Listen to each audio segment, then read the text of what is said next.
So, how much is an idea worth? And I'm not asking in a philosophical way. No, this is a real, high-stakes economic puzzle. It's a puzzle that actually shapes everything from the medicine in your cabinet to the music you're streaming right now. So today, let's unpack the fascinating economics of intellectual property. Okay, to get our heads around this, let's start with something we can all relate to, the world of medicine. Just imagine for a second that a team of brilliant scientists discovers a breakthrough drug, something that could save millions of lives. You know, taking that brilliant idea from a petri dish to your local pharmacy? Well, that's an incredible marathon, not a sprint. We're talking about years and years of clinical trials, fighting through regulatory approvals, and honestly, facing a huge probability of failure at every single turn. And just to give you some scale here, major innovators, companies like IBM and Microsoft, can easily spend over $5 billion on research and development in a single year. The amount of cash you have to pour in upfront just to create something new is absolutely staggering.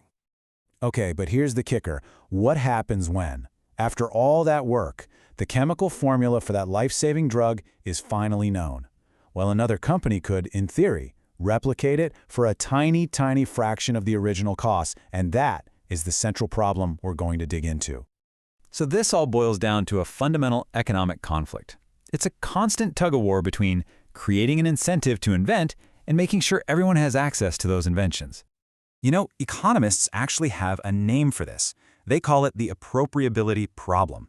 Way back in the 50s and 60s, thinkers like Nelson and Arrow pointed out that knowledge is, well, it's slippery, it's easy to copy. So if inventors can't make a profit from their work, because anyone can just swoop in and imitate it for free, then why on earth would they bother taking those huge financial risks in the first place? And this creates this huge dilemma, right? On one hand, society has to reward innovators, give them a chance to make a good profit. That's what fuels the next big idea. But on the other hand, we all benefit the most when new ideas are out there, for everyone, as widely and as cheaply as possible. And that is exactly where things like patents and copyrights enter the picture. They're the main policy tool we've come up with to try and manage this balancing act. By giving an inventor a temporary monopoly, the system allows them to charge a higher price for a while. This creates what the famous economist Joseph Schumpeter called a supernormal profit, and that profit is the prize that makes the whole initial gamble worth it. And look, this isn't just about medicine. This whole tug-of-war between incentive and access, it happens absolutely everywhere. Let's switch gears completely, from patents for pills to something you can taste. This is where a different kind of IP comes in, called geographical indications. These protect products and, more importantly, their reputations that are tied to a very, very specific place. For instance, take Karoo lamb from South Africa. I mean, listen to this description. The reason it tastes like that is because the sheep there graze on unique wild herbs you just don't find anywhere else. That special flavor is literally tied to the land. It's an incredibly valuable quality that someone else could easily copy and name, even if they couldn't copy the flavor. And this just perfectly illustrates the economic logic, right? Protecting the name Karoo lamb does three things. First, it protects consumers. You know you're getting the real deal. Second, it protects the producers. It lets them capture the unique value of their region. And third, it can actually become a huge engine for rural development. It's a win-win-win. Okay, so we've gone from the lab to the farm. Now let's head into the studio. The creative industries, we're talking music, movies, software, they all face their own version of this appropriability problem. For them, it's piracy. The big challenge here is figuring out how much damage piracy actually does. Economic studies have tried to pin it down, and they estimate that for every 100 pirated copies of something, the real number of lost sales is somewhere between 6 and 30. Now, it's not a one-to-one loss, because a lot of people who pirated it were never going to buy it anyway, but it still represents a major hit to the creator's bottom line. And, believe it or not, this same logic pops up even in the world of pure research, in the halls of our universities, right where publicly funded science meets the commercial world. See, as university patenting just exploded, economists like Henderson started asking a really sharp question.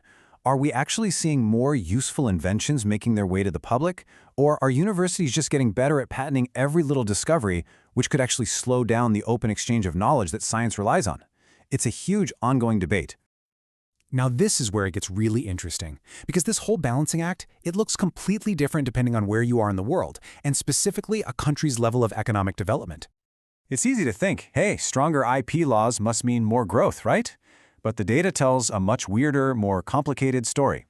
Research has actually found a U-shaped relationship. You tend to find the weakest IP protections in the least developed countries and the strongest protections in the most developed ones. So why is that? Well, for a lot of developing nations, intellectual property just isn't their biggest headache, not by a long shot. When you actually ask firms in Latin America what's stopping them from innovating, they'll point to things like crazy high costs, an unstable economy, and not being able to get a loan, long before IP rights even come up. And you can see this play out in how companies actually behave. Firms in Latin America are way less likely to use patents compared to companies in developed countries. They might rely more on trademarks or other strategies. It just goes to show you that a one-size-fits-all approach to IP policy doesn't really work when the economic reality on the ground is so different. All right, so after all this, where are we headed? What does the future of innovation even look like? There's this fantastic quote from the economist Dominique Ferret that I think really flips the script. He says we should start with the problem, the fact that it's hard for innovators to get paid for their work, instead of jumping straight to the solution, which is debating IP law. Intellectual property, he argues, is just one possible tool to solve that much bigger, more fundamental problem. And that question feels more urgent today than ever before. In a world of instant sharing, AI-generated content, and global networks, how are we going to decide what an idea is actually worth? This economic balancing act is only going to get trickier, and the debate, well, it's definitely not over.